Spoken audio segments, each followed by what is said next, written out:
Pahirapan ang pagsakay ng maraming commuter sa ilang lugar sa unang araw ng transport strike ng Manibela at Piston.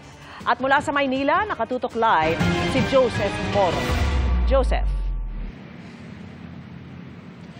Vicky, may ilan na mga kababayan natin ang nag-aabala ng saglit dahil dun sa ikinasa na 2 araw na tigil pasada ng grupong Piston at Manibela. Kontra pa rin yan dun sa Public Transportation Modernization Program. Pero ayon sa Department of Transportation, kahit ilang rally pa yan ay hindi na ipipreno ang programa.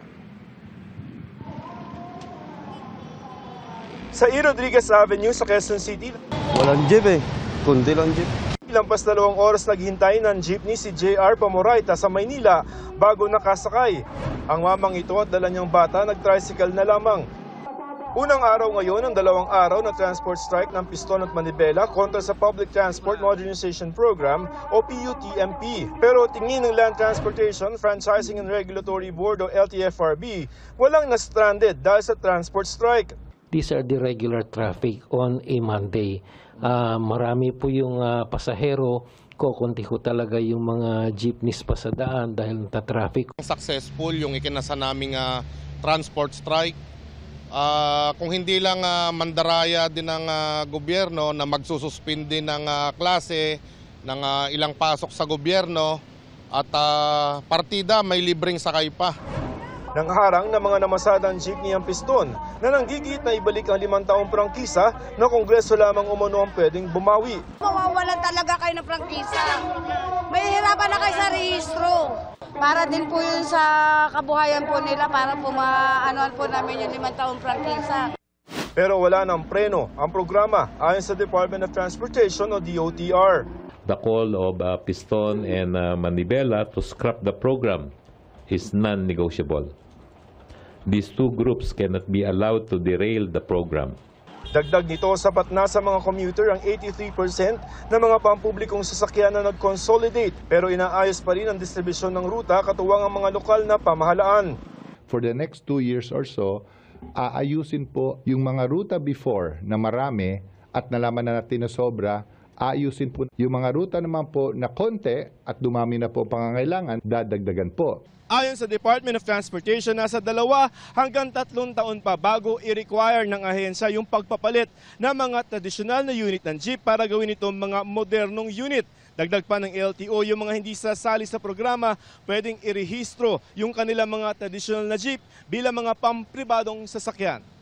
Ngayong hapon ay naghain naman ng motion to resolve ang Piston sa Supreme Court para aksyonan ang kanilang hinihiling na mag-issue ng TRO laban sa modernization program. Alas 3 naman ng hapon, nagkasabay-sabay ang labas ng mga taga-gobyerno at ilang mga estudyante sa ilang mga paaralan. Naglabas ang Malacanang ng memorandum na pinapauwi na mga nasa gobyerno ng alas 3 bilang paggunita ng Family Week. Kaya dito sa Manila City Hall, pahirapan ang pagsakay dahil matumal ang dating ng mga jeep. Sobrang pong hirap sumakay kasi ang konti-konti lang po yung jeep. Hindi po kasi ganito usually, mga 5 to 6 pa po yung yung rush hour. Wala po kami masyadong manong kasi puno po yung jeep.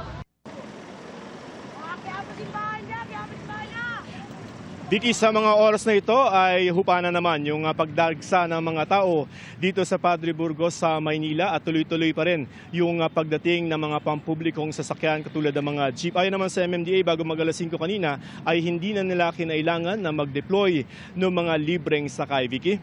Joseph, tama ba? Di ba sinasabi ng gobyerno na sapat naman ang mga pampublikong sasakyan? Paano pag wala ng libreng sakay o may pasok na yung lahat ng commuter? Ang sinasabi, Vicky, ng pamahalaan, yung 83% na consolidated na mga public utility vehicles, sapat na yan. So kahit hindi na sumali yung mga grupo na ayaw talaga sa programa, yung 83% na yan ay magiging sapat na magserbisyo doon sa publiko. So confident sila na yung number na yan ay masaserbisyo na at hindi magkakaroon ng kakulangan sa public transportation, Vicky. Joseph, bukas may anunsyo na ba na mga walang pasok? Wala pa tayong monitor na kung magkakaroon. Meron sa UP na pwede magkaroon sila ng parang work from home na setup because of the transport strike, no? Pero yung iba natin mga LGU, wala pa tayong monitor, pero asahan na natin na yung movement o yung magiging mangyayari bukas ay parang ganito din. 6 to 9 magkakaroon ng kilos protesta tong grupo, tapos pagkatapos nun para magiging back to normal na rin tayo. At kung halimbawa naman na may ma-traffic o ma-stranded, ay nandyan pa rin naman yung Interagency Task Force ng DOTR para magbigay ng libreng sakay kung sakasakali na magkaroon ng mga stranded ng mga pasahero, Vicky. Alright, maraming salamat sa iyo, Joseph Morong.